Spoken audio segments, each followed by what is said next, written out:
Jaya Jaya Prabhupada, Prabhupada, Prabhupada, Prabhupada.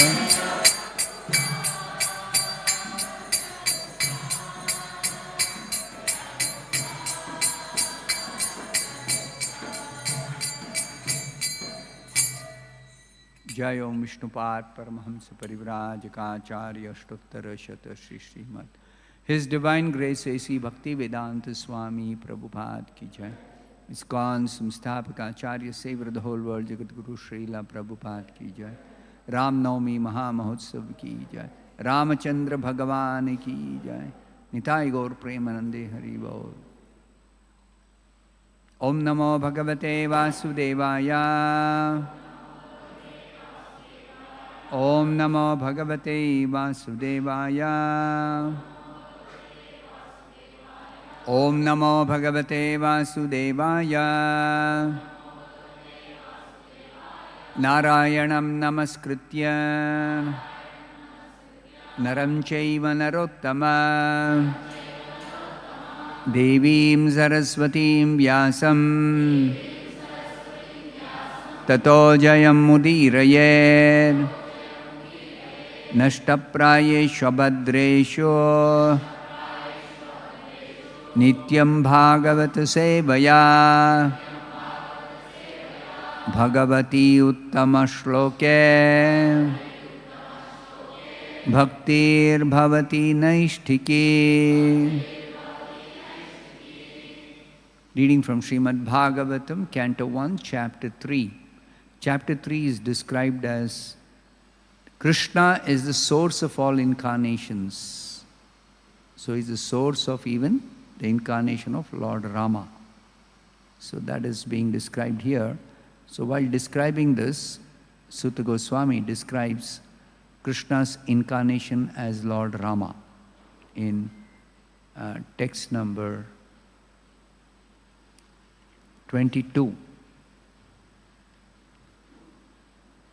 Nara Devatvam Apannaha Naradevatvam Apannaha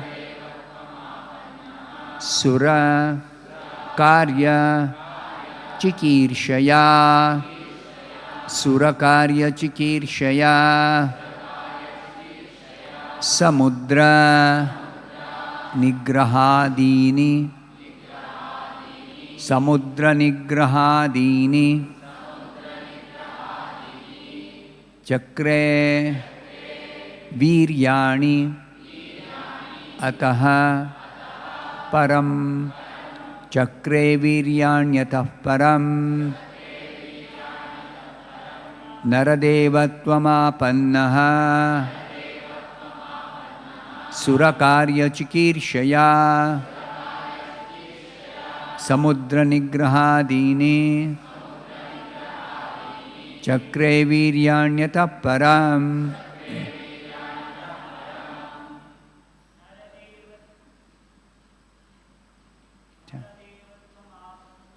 Naradevattvamapannaha Surakarya Chikirshaya Samudra Nigrahadini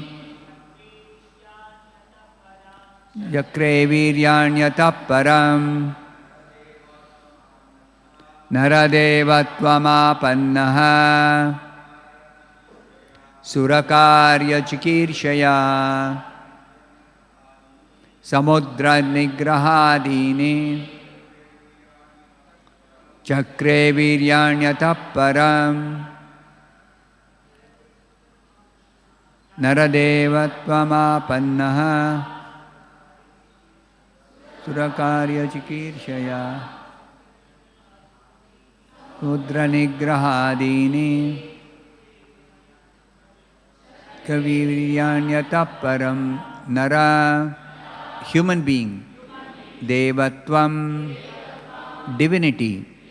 Apannaha, having assumed the form of. Sura, the demigods. Karya, activities. Chikir Shaya, for the purpose of performing. Samudra, the Indian Ocean. Nigraha Adini, controlling, etc. Chakre, did perform. Viryani, superhuman prowess. Ataparam, thereafter. Translation and purport by His Divine Grace A.C. Bhaktivedanta Swami Prabhupada.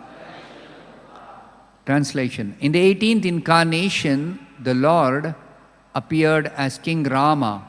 In order to perform some pleasing work for the demigods, He exhibited superhuman powers by controlling the Indian Ocean and then killing the atheist King Ravana, who was on the other side of the sea.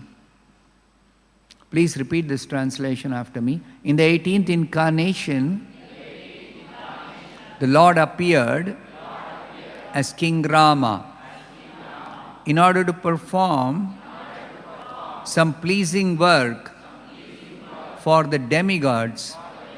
He exhibited superhuman powers by controlling the Indian Ocean and then killing the atheist King Ravana,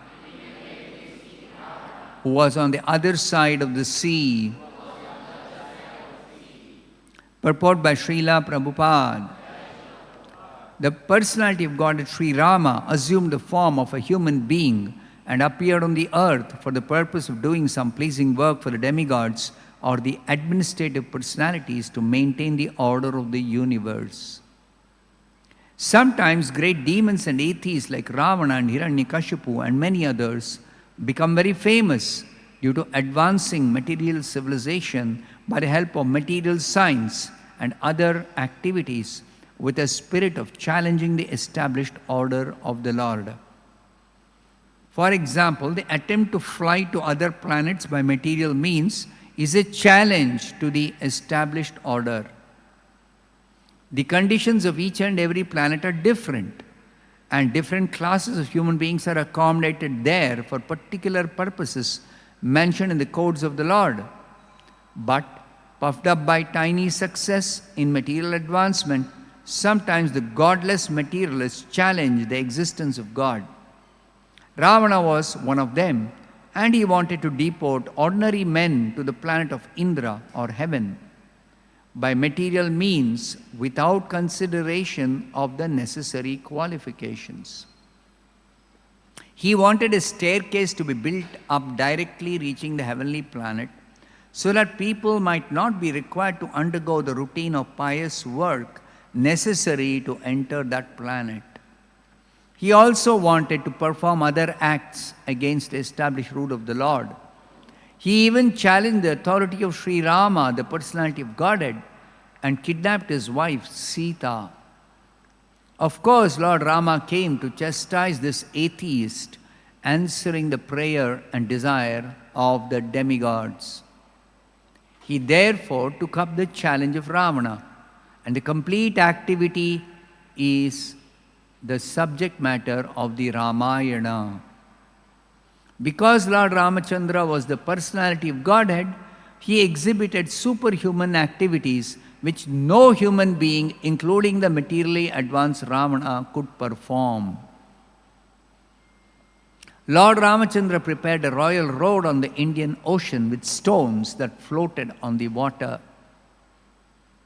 The modern scientists have done research in the area of weightlessness, but it is not possible to bring in weightlessness anywhere and everywhere. But because weightlessness is the creation of the Lord, by which He can make the gigantic planets fly and float in the air, He made the stones even within this earth to be weightless and prepared a stone bridge on the sea without any supporting pillar. That is the display of the power of God.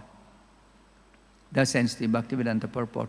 Om Ajnanatimirandasya Jnananjanishalakaya Chakshurunmilitam Yena Tasmai Shri Gurave Namaha Nama Om Vishnupadaya Krishna Preshtaya Bhutale Srimate Bhaktivedanta Swaminiti Namine Namaste Saraswate Deve Gauravani Pracharine Nirvishesha Shunyavadi Paschatya Deshatarine Jaya Shri Krishna Chaitanya Prabhu Nityananda Shri Advaita Gadadhara Shri Vasadi Gaura Bhakta Vrinda Hare Krishna Krishna Krishna Hare Hare Hare Rama Rama Rama Hare Hare.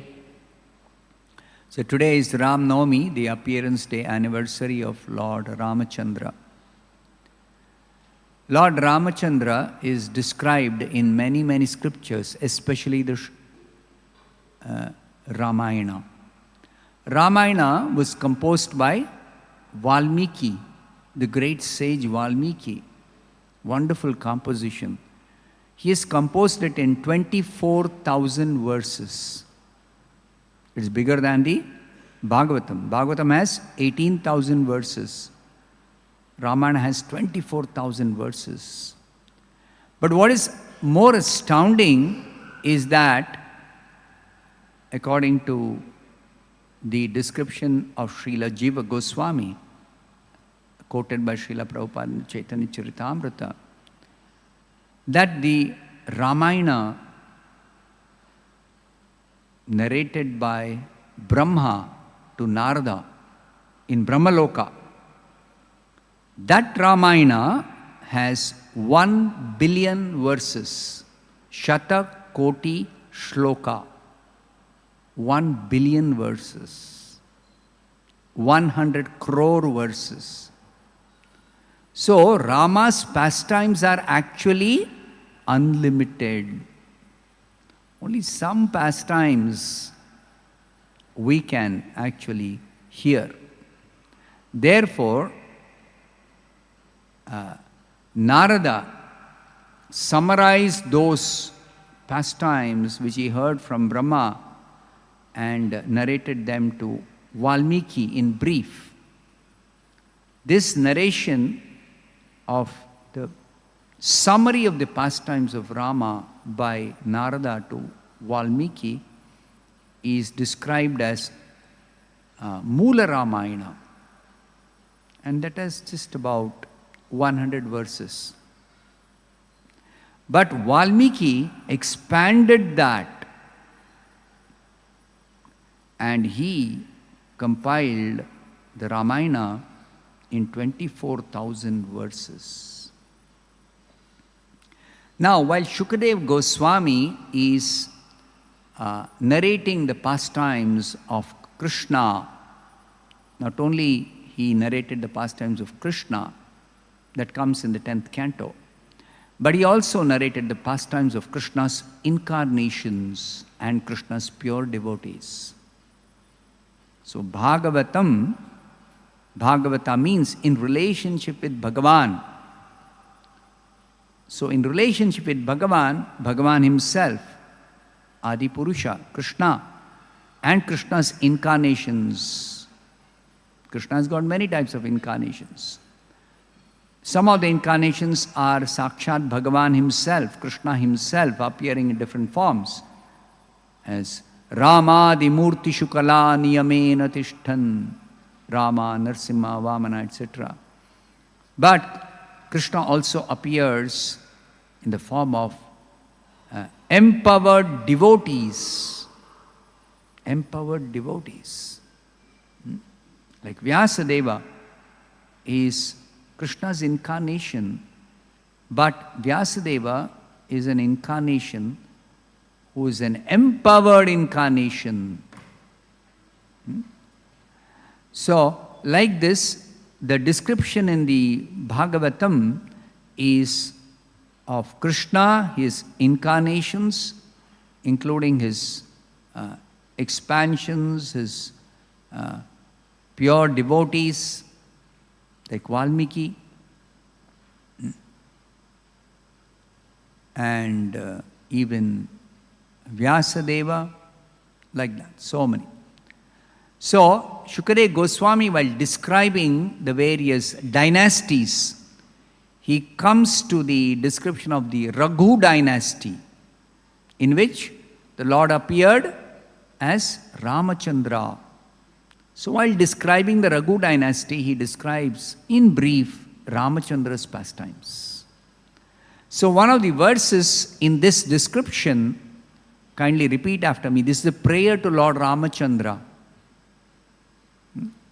Namo Brahmanya Devaya Ramaya Akuntha Medhase Uttama Shloka Dhuryaya Nyasta Danda Arpita Anghraye. I'll read the verse by myself, just here once again. Namo Brahmanya Devaya Ramaya Kuntha Medhase Uttama Shloka Dhuryaya Nyasta Dandarpitanghraye. The meaning of this is, O Lord, you are the Supreme Personality of Godhead, who have accepted the Brahmanas as your worshipable deity. Your knowledge and memory are never disturbed by anxiety. You are the chief of all famous persons within this world, and your lotus feet are worshipped by sages who are beyond the jurisdiction of punishment. O Lord Ramachandra, let us offer our respectful obeisances unto you. So it is a prayer offered by the Brahmanas. Which Brahmanas? Those Brahmanas who were engaged by Lord Ramachandra when he was ruling the whole world. He engaged some Brahmanas to perform some sacrifices. This is the duty of a king. For the welfare of the kingdom, he performs sacrifices. And by performing sacrifices, all the necessities are supplied in plenty. So the description is there in the scriptures. We say Ramaraja. What is the speciality of Ramaraja? That's also described in the Bhagavatam by Shukadeva Goswami. He says when Lord Ramachandra was ruling,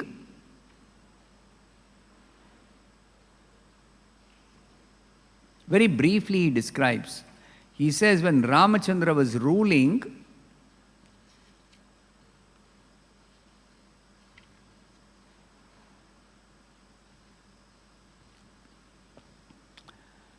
Ramachandra became the king during Treta Yuga. But because of his good government, the age of Treta was like Satya Yuga. Everyone was religious and everyone was completely happy. That is Ramaraja. Further, hear this. During the reign of Lord Ramachandra, the forests, the rivers, the hills and mountains, the states, the 7 islands and the 7 seas were all favorable in supplying the necessities of life for all living beings. When Lord Ramachandra, the Supreme Personality of Godhead, was the king of this world, all bodily and mental suffering, disease, old age, bereavement, lamentation, distress, fear and fatigue were completely absent. This was the kind of rule, Ramaraja. There was even no death for those who did not want it. After living so nicely, death comes suddenly. People think everything is finished. No. When Ramachandra was ruling, those who did not want to die, there was no death for them. So, this is Ramaraja, Ramachandra's rule. So, he was the ideal king, ideal Kshatriya. So, one of the qualities of an ideal Kshatriya is that he rules his kingdom in such a way that there is plenty of all natural resources. How does he do it? by performing sacrifices. So it is described here by Shukadeva Goswami. The Supreme Personality of Godhead, Lord Ramachandra, accepted an acharya and performed sacrifices with opulent paraphernalia. Thus, he himself worshipped himself, for he is the Supreme Lord of all the demigods. Generally, sacrifices are performed for pleasing some particular demigods. And in the scriptures, some parts of the scriptures describe Vishnu also as the maintainer of this material world. He is also counted among the administrative demigods. Brahma, Vishnu, Shiva. 3 principal devatas. That's a description in the scriptures. But actually, among all the devatas, Vishnu is not exactly a jiva. He is not a living being in the position of a devata. Vishnu is the Supreme Personality of Godhead, incarnated as Vishnu, as a devata. He is incarnated as a devata. Similarly, Lord Rama is not an ordinary person of this world who has become the king of Ayodhya. No, he is a Supreme Personality of Godhead who has appeared in a human-like form, and he is ruling Ayodhya. But during his rule, everyone was completely happy, and they were all very religious, like Satyuga. So, the description of one more pastime of Lord Rama is, he engaged some priests for performing some sacrifices. Then, after the sacrifice was completely over, Lord Ramachandra gave the entire east to the Hota priest. He was the ruler of the whole world. So he possesses the entire world as his kingdom. So the eastern part of the world he gave as a dakshina to the Hota priest. In a Vedic sacrifice, there are 4 kinds of priests: Hota, Brahma, Advaryu, and Udgata. So to the Hota priest, he gave the entire east portion. East portion he gave away as dakshina. The entire southern portion, this is the south, he gave away to the Brahma priest. And the Advaryu priest, he gave the western portion he gave away to the Advaryu priest. And the north to the Udgata priest he gave away. In this way, he donated his kingdom. Then, thereafter thinking that the Brahmanas have no material desires, they should possess the entire world. Lord Ramachandra delivered the land between the east, west, north and south to the Acharya. The Acharya is above these 4 categories of priests who have got specific duties. Acharya just sits and supervises. Everything is going on okay. So that Acharya, he gave the land in the middle portion. The land between the east, south, west and north. That middle portion he gave away to the Acharya. After thus giving everything in charity to the Brahmanas, Lord Ramachandra only retained his personal garments and ornaments, and similarly, Mother Sita was left with only her nose ring and nothing else. Even the ornaments, whatever they were wearing, that's all. Rest of the gold, everything he gave away to the priests and the Brahmanas. Now, what is the reaction of the Brahmanas? They were all very qualified Brahmanas. All the Brahmanas who were engaged in the various activities of sacrifice were very pleased with Lord Ramachandra, who was greatly affectionate and favorable to the Brahmanas. Thus, with melted hearts, they returned all the property received from him and spoke as follows. Rama is giving his entire kingdom to the Brahmanas and the priests and the Acharya and everybody. They are so very pleased with him that their hearts melted and they returned all the kingdom back to him. And then what did they say? O Lord, you are the master of the entire universe. What have you not given to us? You have entered the core of our hearts and dissipated the darkness of our ignorance by your effulgence. This is the supreme gift you have given to us. We do not need a material donation. Donation means dakshina. We don't want any material gift. You have given us the greatest transcendental gift by enlightening our hearts with transcendental knowledge. Every day we sing Guru Puja. So one of the prayers we offer to Prabhupada in that Guru Vandana song written by Srila Narottam Das Thakur is Divya Gyan Hriday Prakashito. The spiritual master, he enlightens our heart. Prakashita means he enlightens with Divya Jnana, transcendental knowledge. And that's exactly what the Brahmanas are telling Lord Ramachandra. You have enlightened our hearts with transcendental knowledge and removed all the darkness of ignorance. This is the supreme gift you have given us. We don't want any other gift from you. Then they recite this verse that I recited as a prayer. O Lord, you are the Supreme Personality of Godhead who have accepted the Brahmanas as your worshipable deity. Your knowledge and memory are never disturbed by anxiety. You are the chief of all the famous persons within this world.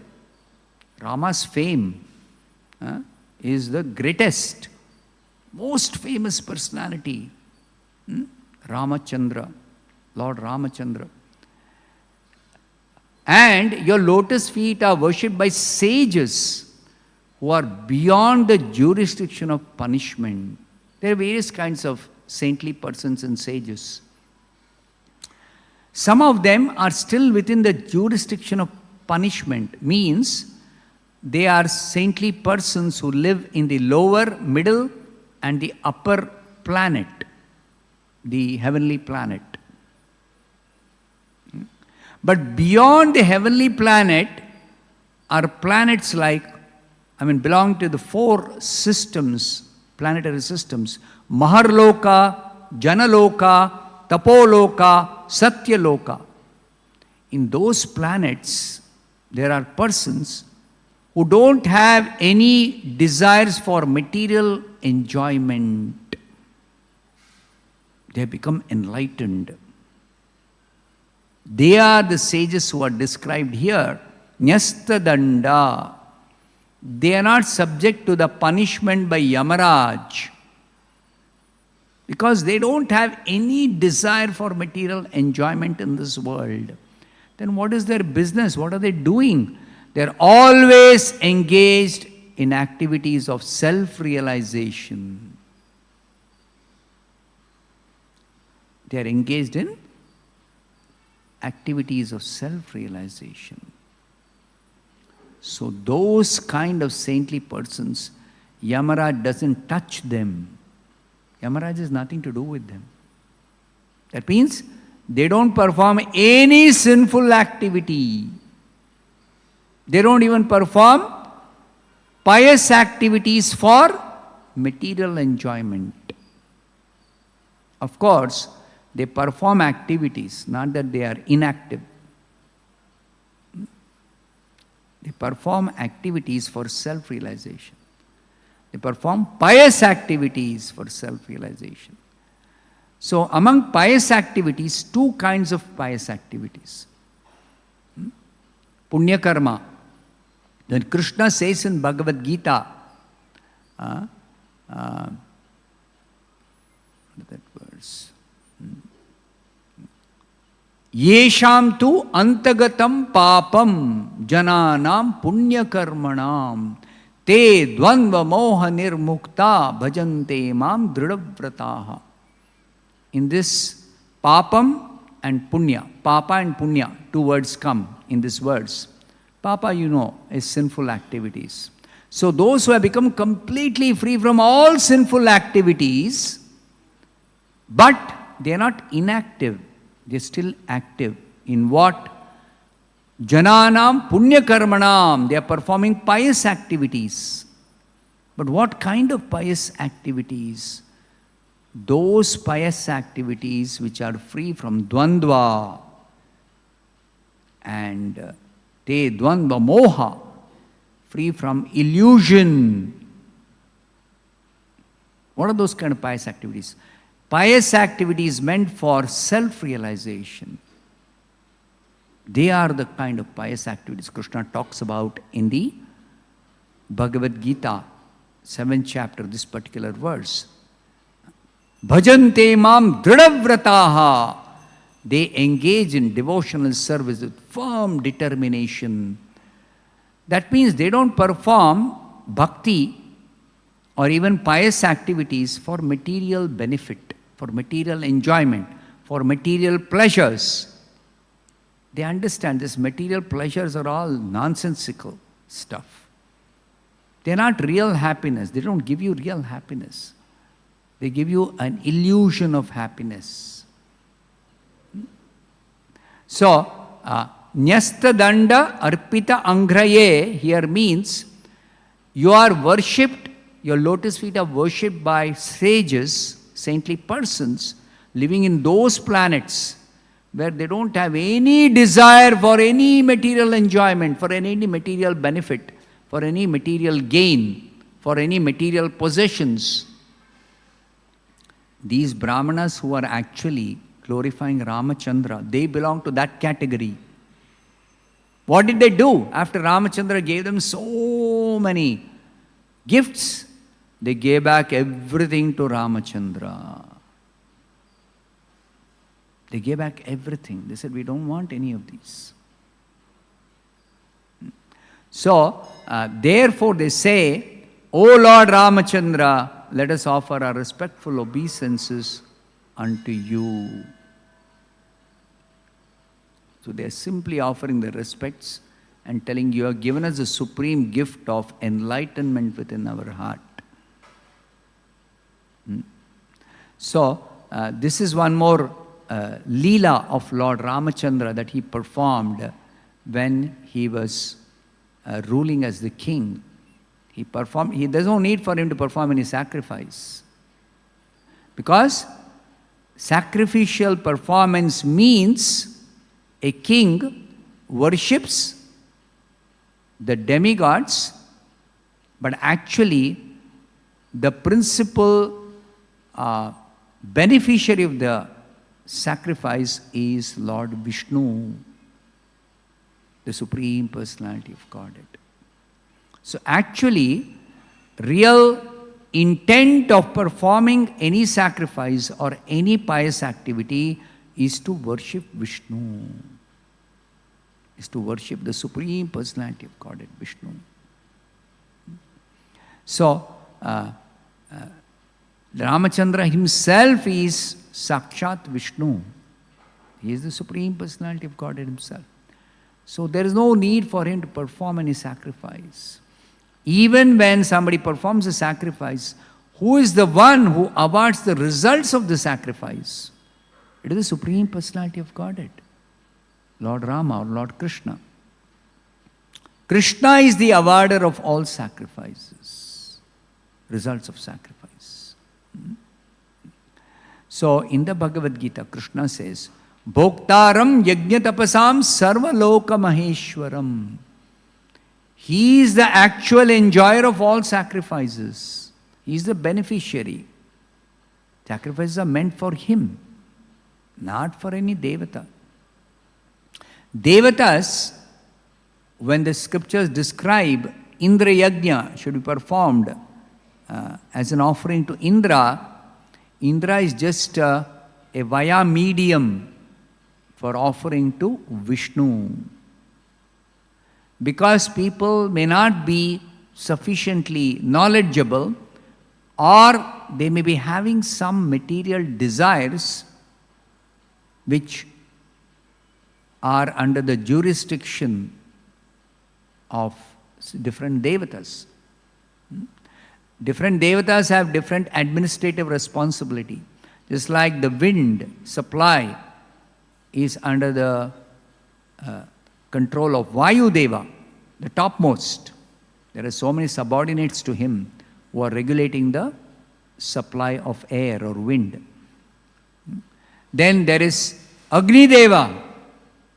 He is supplying fire. That fire also is regulated, supply of fire.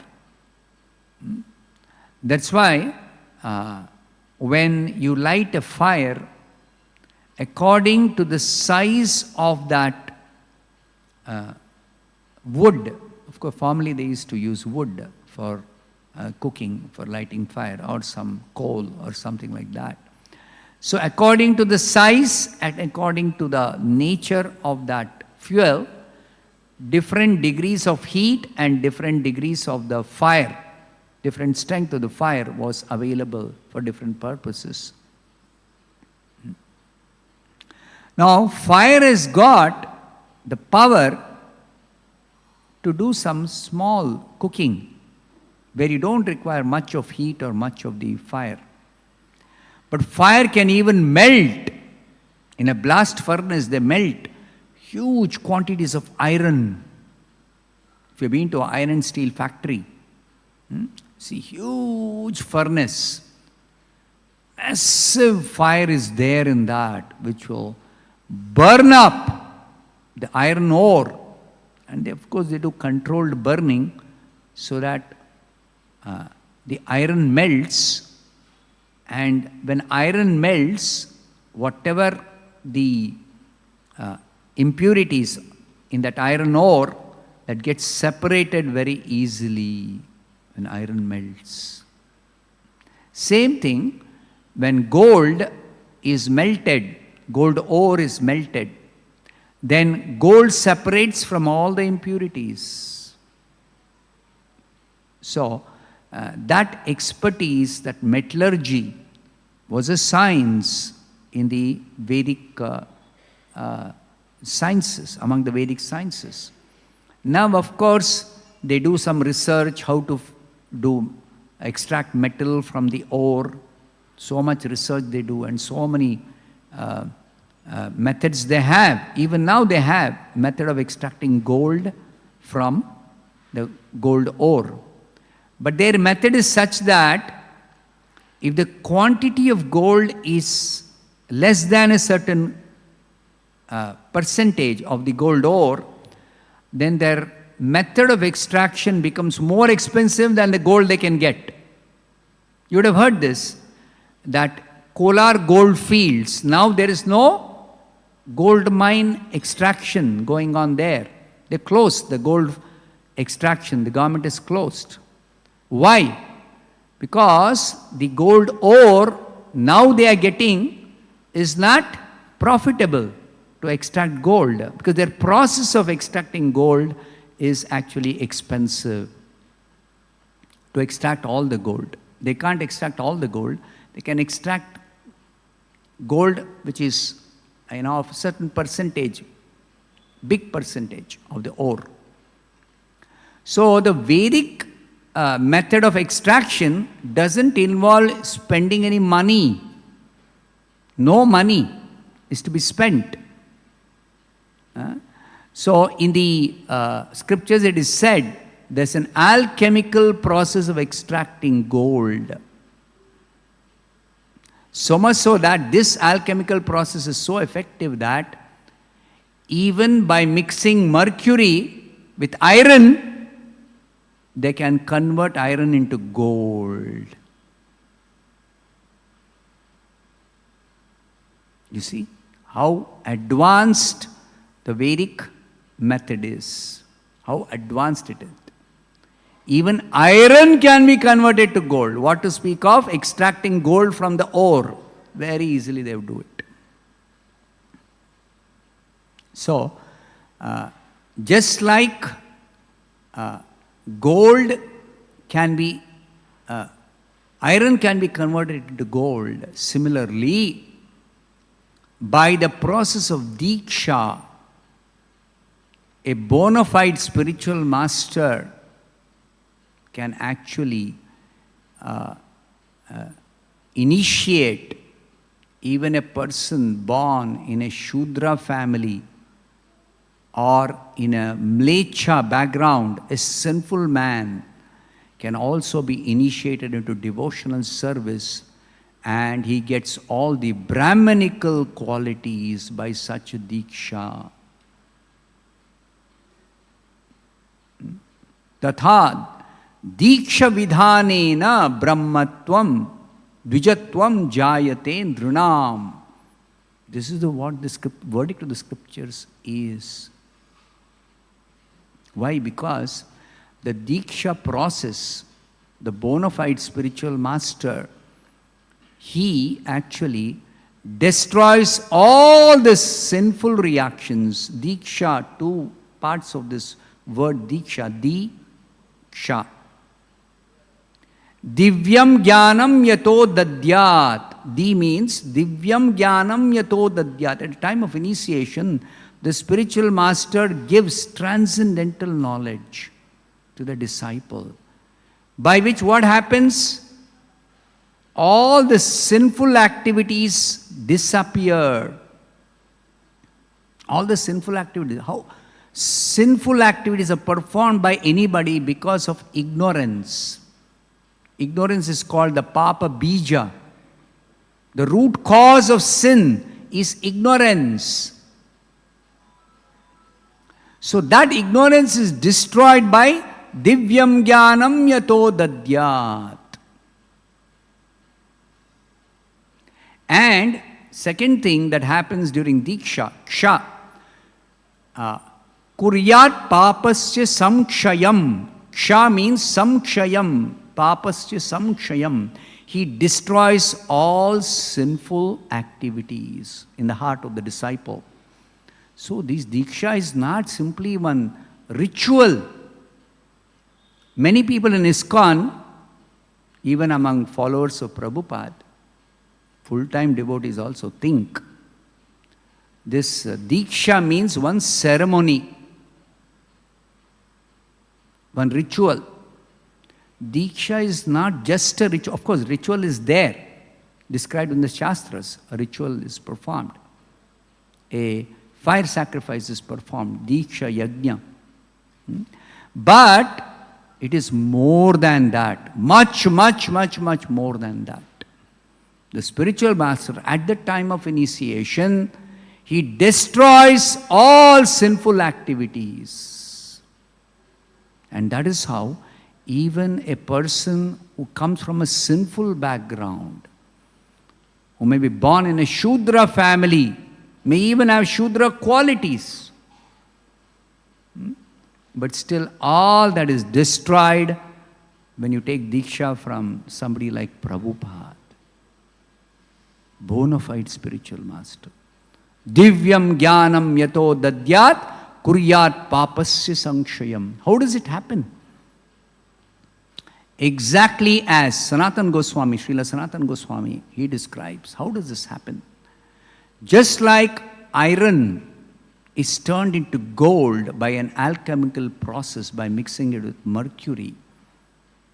Similarly, when a bona fide spiritual master initiates a prospective disciple, he actually purifies that disciple's heart, and the disciple is elevated to the platform of Brahmanical status. Dvijatvam jayate nrunam. Because Shastras say only a qualified Brahmana can perform yajna, fire sacrifice, the Vedic sacrifices. But by diksha, by a pure devotee, even those who don't have Brahmanical qualification, they can get that qualification simply by accepting the shelter of the lotus feet of a spiritual master by whom they get diksha. So Prabhupada initiated mlechas, yavanas, hippies. But the result is very clear. Prabhupada's initiating them, they became first-class devotees. First-class devotees. In just about few months, some of them, they started wearing dhoti. When they were coming in the beginning, they were wearing shirt, pant, all kinds of funny dresses. And they got attracted to Prabhupada somehow, and they started participating in kirtan, started taking prasadam. But Prabhupada prepared them to actually become first-class devotees by initiating them. And then they started wearing dhoti, kurta. They shaved up their head. Their faces were bright. They were wearing beautiful tilak. Prabhupada writes this in Krishna book. Then somebody takes to Krishna consciousness and accepts initiation. Then they become bright-faced. And they look like somebody who was descended from Vaikuntha. They look so bright-faced. Even the reporters, the journalists used to come to a initiation ceremony. They would see their own fellow Americans, what they were and what they have become. Of course, those journalists who knew the devotees before coming to Krishna consciousness, they knew them personally. So one of the journalists remarked that they have become bright-faced gentlemen. Nice gentlemen, very nice behavior. So this is the transformation due to Prabhupada. So therefore we say, take diksha from Prabhupada. Don't simply make it a ritual and take somebody who's can do some rituals. No. You should search out for a pure devotee spiritual master. We don't have to search. We have Prabhupada. Those who don't have Prabhupada, they have to search out. So, like this, Lord Ramachandra, he is not an ordinary human being. He is not an ordinary king. He is not just another qualified Kshatriya. He is the Supreme Personality of Godhead. And that is what is revealed in these prayers. What do they say? Namo Brahmanya Devaya Ramaya Akuntha Medhase. You are not just another king performing some sacrifice. You are the Supreme Personality of Godhead. Therefore, Akuntha Medhase. Akuntha Medhase means your memory and knowledge are never disturbed by anxiety. Kuntha means anxiety. This material world is called Kuntha Jagat. And the spiritual world is called Vaikuntha Jagat. Vaikuntha. Vaikuntha means there is no anxiety in the spiritual world. Therefore, everybody is spiritually blissful all the time. Always blissful. Because no anxiety, no need for any anxiety. Everything is in plenty. When Ramachandra was ruling this earth planet, that time also it was Vaikuntha. It was Vaikuntha. No anxiety for anybody. Everything was in plenty. I read those verses, Shukadeva Swami describing Ramaraja. And Rama himself, who is he? He is the Supreme Personality of Godhead. Akuntamedase. His knowledge and his memory are never disturbed by anxiety. That means he has unlimited knowledge, unlimited memory. Krishna tells Arjuna, how can I understand that you instructed this knowledge of Bhagavad Gita to sun God millions of years back? How can I understand this? So then Krishna says, you don't remember, I remember. Both you and I have appeared, taken birth many, many, many, many times. I remember all those births, but you can't remember. So because Krishna is the Supreme Personality of Godhead, Akuntamedase, knowledge and memory are unlimited. Akuntamedase. So, we are celebrating the appearance day of that personality of Godhead, Lord Ramachandra.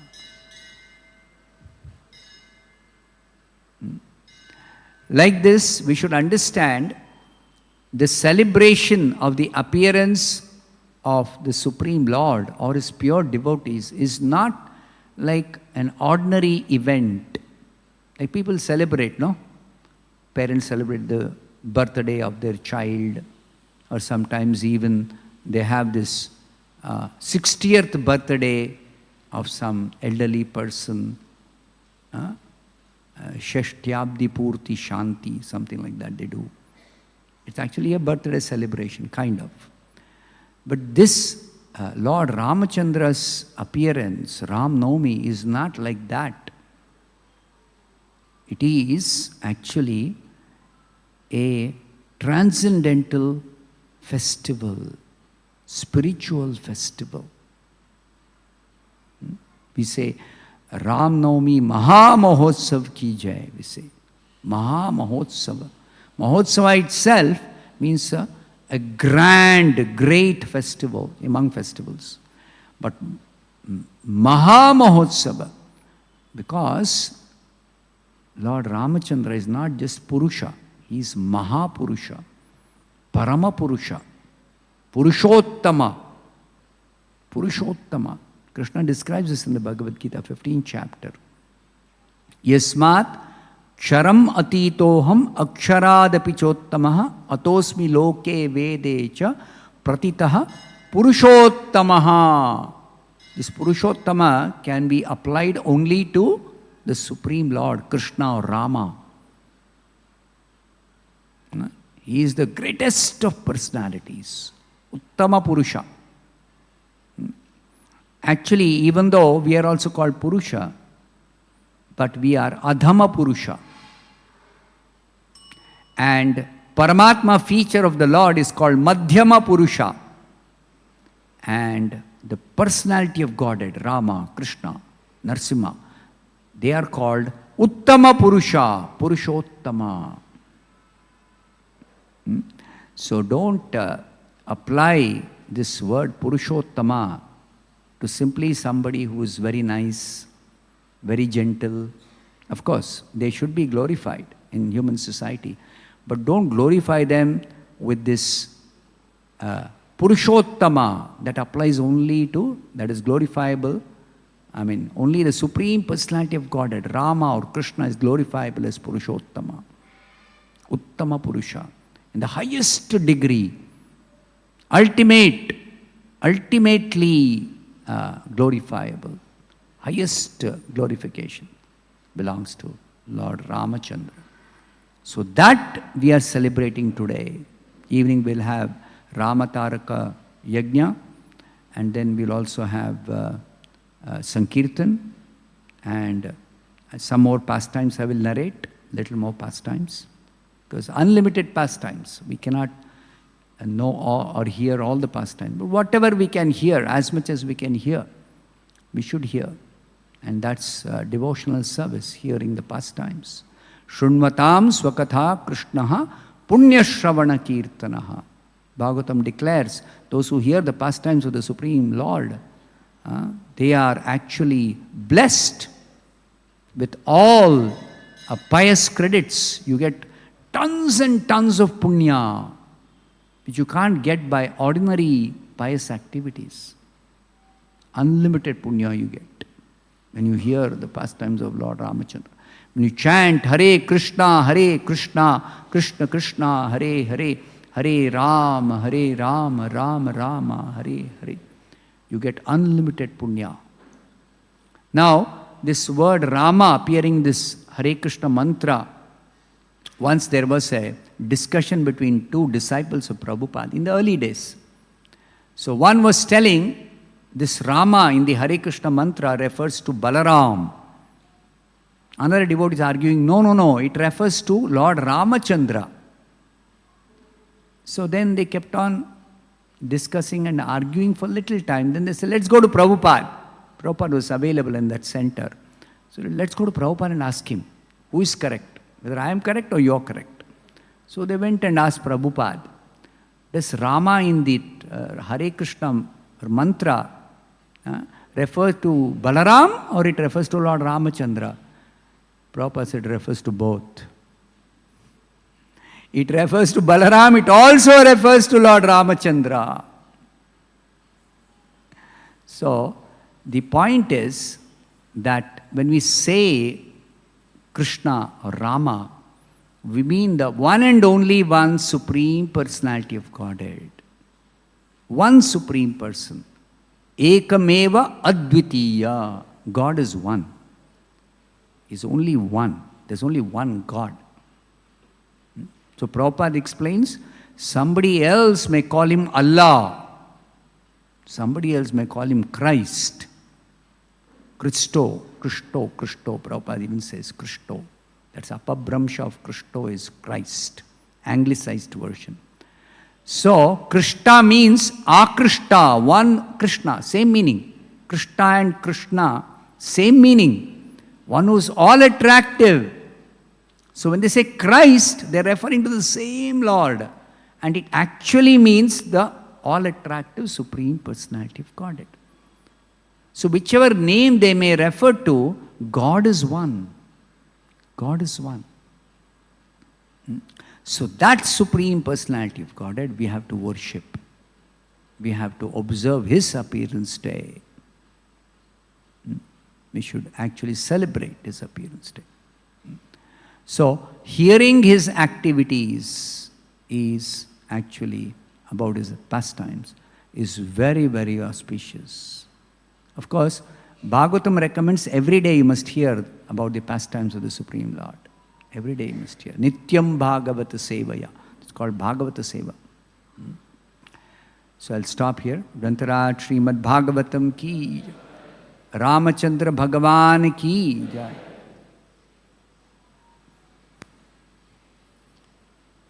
So two announcements we have.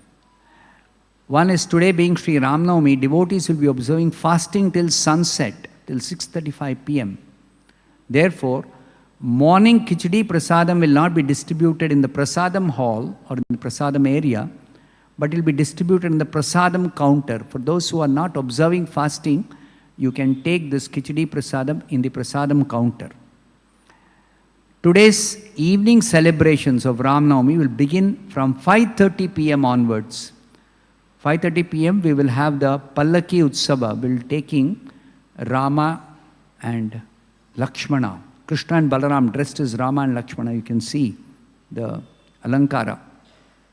We'll be taking them to the Sridham hall, and there we will have Rama Taraka Yajna, be chanting names of Rama and offering oblations in the fire. And then we'll have Sankirtana, we'll have a talk. I mean, talk means basically hear some more pastimes of Lord Ramachandra, and Arati as part of the celebrations. And of course, Prasadam. Prasadam at the end of this Arati.